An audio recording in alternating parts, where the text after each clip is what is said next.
I never thought I'd be the kind of person who falls for their roommate. That's the setup for a disaster, right? Everyone knows that. But here I am, sitting on our couch at 2 in the morning, barely breathing because Ezra's head is resting against my neck and I can feel every exhale warm against my skin. Let me back up. This whole thing started 3 months ago when I moved into this apartment. I'd just gotten a job in the city, and the rent here is absolutely insane, so I found a roommate listing online. Ezra's profile picture showed a guy with dark hair and an easy smile, holding a guitar. His description said he was clean, quiet, worked as a graphic designer, and liked indie movies. Seemed normal enough. What he didn't mention was that he had this way of looking at you when you talked, like he was actually listening, like your words mattered. He didn't mention the way he'd absently run his hand through his hair when he was thinking. He definitely didn't mention that he'd turned my entire world upside down. The first time we met in person was when I showed up with my boxes. He opened the door in a faded band t-shirt and jeans, barefoot, and I remember thinking I was in trouble. Not because he was intimidating or anything. The opposite. He had this warmth about him that made me feel immediately comfortable, and that scared me because I'd spent the last few years being very careful about who I let close. Being gay in a world that's still figuring out how to be okay with, that means you develop these defense mechanisms. You learn to read people quickly. You learn to keep certain parts of yourself hidden until you know it's safe. But Ezra just smiled and said, "Welcome home," and helped me carry boxes up 3 flights of stairs without complaining once. By the end of that first day, we'd ordered pizza and was sitting on the floor of the living room because I hadn't unpacked my furniture yet, and he was telling me about this animation project he was working on. His eyes lit up when he talked about his work. I noticed that right away. I noticed a lot of things about him right away, which should have been my first warning sign. Living with Ezra was easy in a way I didn't expect. We fell into this natural rhythm. He was a morning person, up early with his coffee, usually working at the kitchen table with his headphones on. I'd stumble out of my room around 8, and there'd be coffee already made. He always made enough for both of us. These little gestures that probably meant nothing to him but everything to me. We'd have breakfast together most mornings, talking about our days ahead, and I'd go to work at the marketing firm feeling like I'd already had the best part of my day. Evenings were when things got dangerous for my carefully constructed emotional walls. Ezra loved movies, not just watching them, but really experiencing them. He'd make popcorn, turn off all the lights, and we'd sit on our couch that we'd found at a thrift store, and he'd show me these films I'd never heard of. Foreign films, indie dramas, weird experimental stuff. He'd pause them sometimes to point out a shot he loved or explain some technique the director used. I'd watch his face in the glow of the screen, animated and passionate, and I'd forget to pay attention to the actual movie. I was so careful around him those first few weeks. I'd dated guys before, had relationships, but I'd never lived with someone I was attracted to who didn't know I was into men. Ezra never asked about my dating life. He'd mention girls he thought were cute sometimes, talk about an ex-girlfriend from college. Every mention felt like a reminder to keep my distance, to not read into things. He was straight. He was my roommate. He was becoming my best friend. That had to be enough. Then about a month in, we were watching some French film he loved, something about 2 people in Paris who kept almost meeting but never quite connecting. It was late. We'd both had long weeks. I was exhausted, barely keeping my eyes open, but I didn't want to go to bed because these movie nights had become my favorite part of living here. Ezra was on the other end of the couch, his usual spot, and I was curled up on mine, and at some point I guess I started drifting off. I woke up to Ezra gently shaking my shoulder. The movie was over, credits rolling, and I'd apparently slumped over sideways, my head nearly in his lap. I jerked up, embarrassed, mumbling apologies, but he just laughed, that easy laugh he had. He said I'd missed the ending, which was the best part, and I'd have to watch it again. His hand was still on my shoulder. I could feel the warmth of it through my shirt. He didn't move it right away. Neither did I. Then the moment passed, and we both went to bed, and I lay awake for hours, replaying that touch in my mind. After that, I noticed we'd been sitting closer on the couch. Not dramatically closer, just incrementally. Week by week, his knee would rest against mine, our shoulders would touch. He never moved away. Neither did I. I kept telling myself it didn't mean anything. Guys sit close to their friends all the time.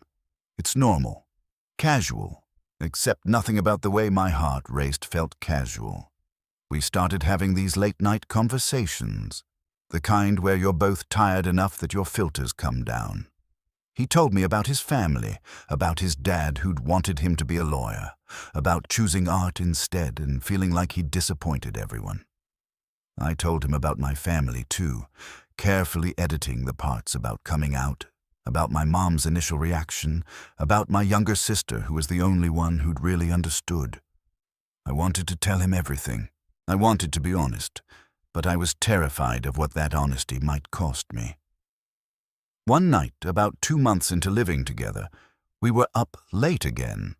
This was becoming a pattern. He'd had a bear. I'd had 2. Liquid courage making me braver than I should have been. We were talking about relationships, about what we wanted. He said he'd never really been in love. Not real love. He'd cared about people, sure, but he'd never felt that thing everyone talks about, that consuming, can't live without you feeling. I asked him if he believed it existed. He said he hoped so. He said he felt like he was waiting for something, someone, but he didn't know what he was waiting for. I wanted to tell him he was describing exactly how I felt. I wanted to tell him I understood that sense of waiting, of knowing there was something more out there. But I didn't. I just nodded and changed the subject and hated myself a little for being a coward. The touching became more frequent, more deliberate, maybe, though I might have been imagining that. He'd squeeze my shoulder when he passed behind my chair. He'd bump his hip against mine when we cooked dinner together. Once, I was reaching for something in the cabinet, and he steadied me with a hand on my waist, and I swear I stopped breathing. These moments were killing me slowly, each one a reminder of what I couldn't have. I started to wonder if maybe I should move out. This was becoming unhealthy. I was developing real feelings for someone who could never return them. But the thought of leaving, of not seeing him every day, of losing these movie nights and morning coffees and easy conversations, that felt worse than the constant ache of wanting something I couldn't have. Then came last Friday night. We'd both had brutal weeks. I'd been working late every night on a campaign launch. He'd been pulling all-nighters to meet a deadline for a client. We were exhausted.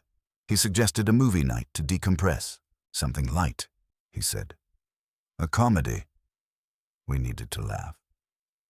I agreed immediately because I always agreed to movie nights with him. He picked some indie rom-com I'd never heard of. We made popcorn. We took our usual spots on the couch, except this time he sat in the middle. Not on his end. Right in the middle. I sat next to him, hyper-aware of every inch between us, which wasn't many. Our thighs were touching. He didn't seem to notice or care. He was focused on getting the movie started, adjusting the volume, settling in. The movie was actually funny. I found myself relaxing, laughing at the ridiculous situations the characters got into.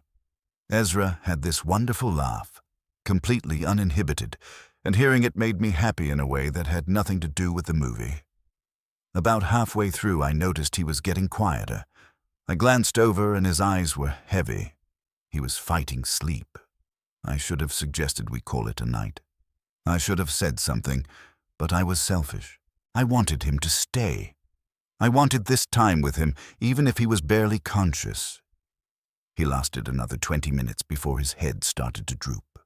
At first it fell forward and he'd jerk awake, mumble sorry, try to focus on the screen. Then it happened again and again. The third time, his head tilted sideways. Toward me. I froze. I should have woken him up. I should have told him to go to bed. Instead, I sat very still and barely breathed as his head came to rest against my shoulder. He was asleep. Actually asleep. His breathing had evened out, slow and deep. I could feel the weight of him against me, solid and warm. My heart was pounding so hard I was sure he'd feel it, but he didn't stir. I didn't move. I couldn't. I was terrified that any movement would wake him, would break this moment, would remind me that this wasn't real, that come morning we'd go back to being just roommates. The movie kept playing. I had no idea what was happening on screen. All of my attention was focused on Ezra sleeping against my shoulder, on the warmth of him, on the way his hair smelled like his shampoo, something cedar and mint, on the absolute impossibility of this situation and how desperately I wanted it to mean something it probably didn't. Then he shifted. In his sleep, he shifted closer, his head sliding from my shoulder to my neck. His face was pressed against the side of my throat. I could feel his breath, warm and steady against my skin. I could feel his lips, barely touching my neck. Not kissing, just resting there because that's where his head had landed. It was innocent. It was nothing. It was everything. I didn't dare move for the next hour. My arm fell asleep. My back started to ache from sitting so rigidly. I didn't care. This was the closest I'd ever been to him, the closest I'd probably ever get. I was memorizing every sensation, every detail, storing it away for later when I'd be alone in my room trying to convince myself that this didn't mean anything. The movie ended. The credits rolled. The screen went to the menu, looping the same 10 seconds of music over and over. I should have woken him up. I should have moved. But I sat there in the glow of the television with Ezra asleep against my neck, and I let myself pretend for just a little longer that this was my life, that I got to have this, that he was mine. That's when he woke up. Not suddenly, but gradually. I felt him tense slightly as consciousness returned, felt the moment he realized where he was, where his head was. He didn't jerk away. He didn't immediately move. There was this pause, this moment of awareness, and I couldn't breathe because I didn't know what happened next. He lifted his head slowly, looked at me. We were so close, closer than we'd ever been. I could see every fleck of color in his eyes, could count his eyelashes if I wanted to. The light from the TV made shadows across his face. He looked confused, sleepy, something else I couldn't quite name. "Sorry," he said, his voice rough from sleep. I fell asleep. "It's okay," I managed to say. My voice didn't sound like my own. He didn't move away. We were still sitting there, faces inches apart, and he was looking at me with this expression I'd never seen before, like he was seeing me for the first time, like he was figuring something out. "How long was I out?" he asked. "About an hour," I said. "And you just sat here," he said. It wasn't quite a question. I nodded. I couldn't look away from him, couldn't break whatever this moment was. "That must have been uncomfortable," he said softly. I didn't mind, I said, and it was the most honest thing I'd said to him in months. Something shifted in his expression. Recognition, maybe. Understanding. His eyes dropped to my mouth. Just for a second, so quick I might have imagined it. But I didn't imagine it. My whole body was tuned to him, reading every micro-expression, every tiny movement. "Can I tell you something?" he said, and it wasn't really a question. I nodded because I didn't trust my voice. "I've been trying to figure something out," he said. "For weeks now. Maybe longer. I didn't know what it was. Or maybe I knew, but I didn't want to admit it. My heart was in my throat. I couldn't breathe, couldn't speak. "I think," he said slowly, like he was choosing each word carefully. "I think I've been waiting for you." Those words hung in the air between us. I stared at him, sure I'd misheard, sure I was still asleep and this was just a dream my desperate brain had constructed. "What?" I whispered. "All that stuff I said about waiting for something. For someone," he continued. "About wanting to feel that thing everyone talks about. I've been feeling it. For a while now. I just didn't understand what it was because I've never felt it before. Not like this. Ezra, I started, but I didn't know how to finish." "I know you're gay," he said gently. "I've known for a while. You never said anything, but I figured it out. The way you carefully never mentioned dating anyone. The way you'd edit your stories.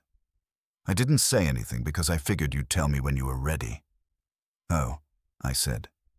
It was all I could manage. "And I kept thinking about why you didn't tell me," he said.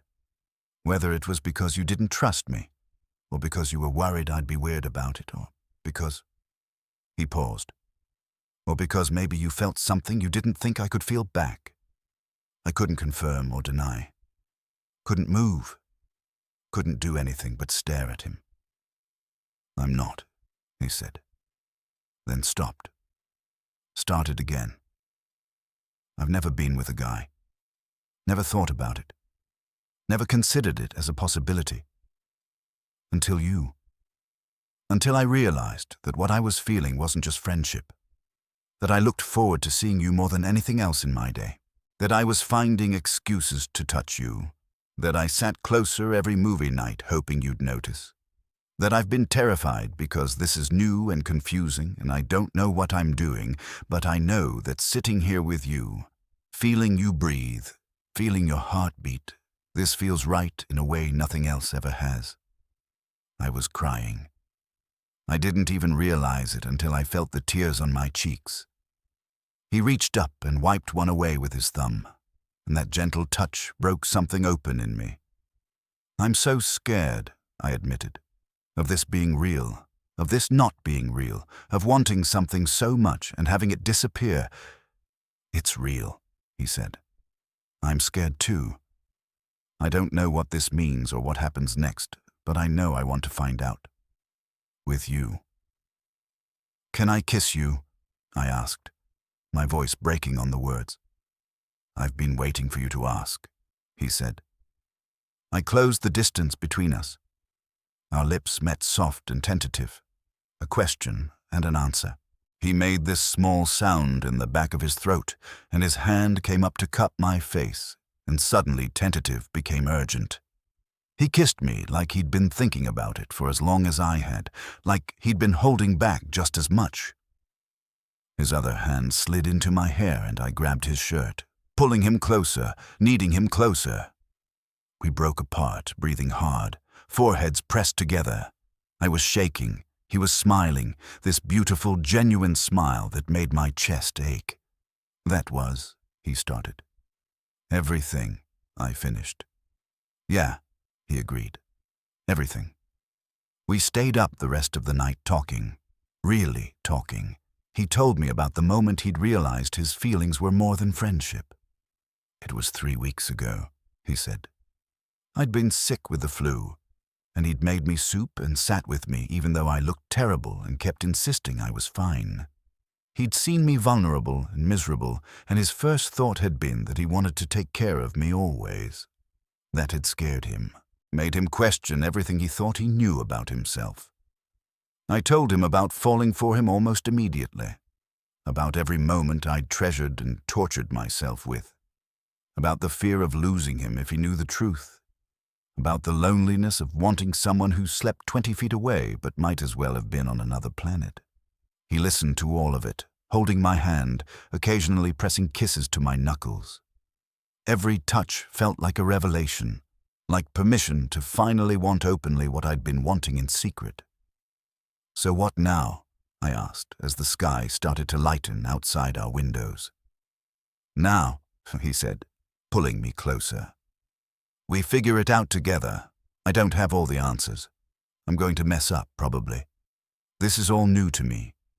But I want to try. I want to see where this goes, if you'll be patient with me." "I've been patient this long," I said. "I can keep being patient." He kissed me again, slower this time, deeper, and I felt something settle in my chest, something that felt like coming home. That was 2 nights ago. We've spent the weekend mostly on this couch, watching movies and talking and kissing until my lips were sore. Learning each other in this new way. He's still figuring things out, still processing what it means to be attracted to a man when he'd only ever been with women before. But he's here. He's trying.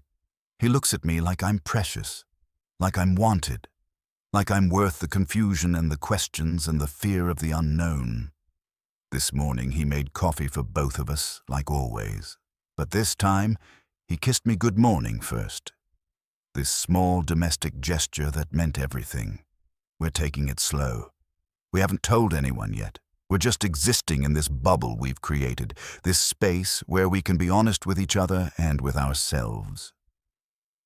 I don't know what happens next. I don't know if this will last, or if the reality of being in a same-sex relationship will be too much for him once we leave this apartment.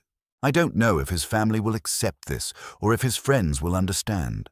I don't know any of those things, but I know that right now, in this moment, Ezra is looking at me like I hung the moon.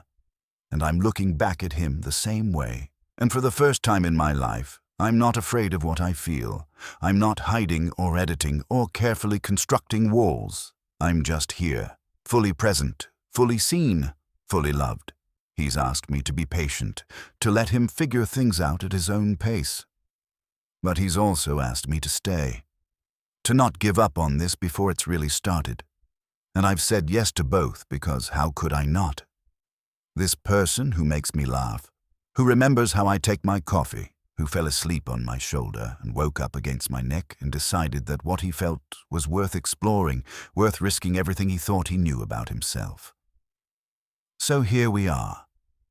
2 roommates who became best friends, who became something more, something neither of us expected, but both of us needed. And every time he looks at me, every time he reaches for my hand, or kisses me just because he can now, I'm reminded that the best things in life are often the ones we didn't plan for, the ones that sneak up on us during late-night movies and early morning coffees, the ones that start with falling asleep and end with waking up to a new possibility. I never thought I'd be the kind of person who falls for their roommate, but here I am, completely gone for the guy who shares my lease and my couch, and now, somehow, my heart.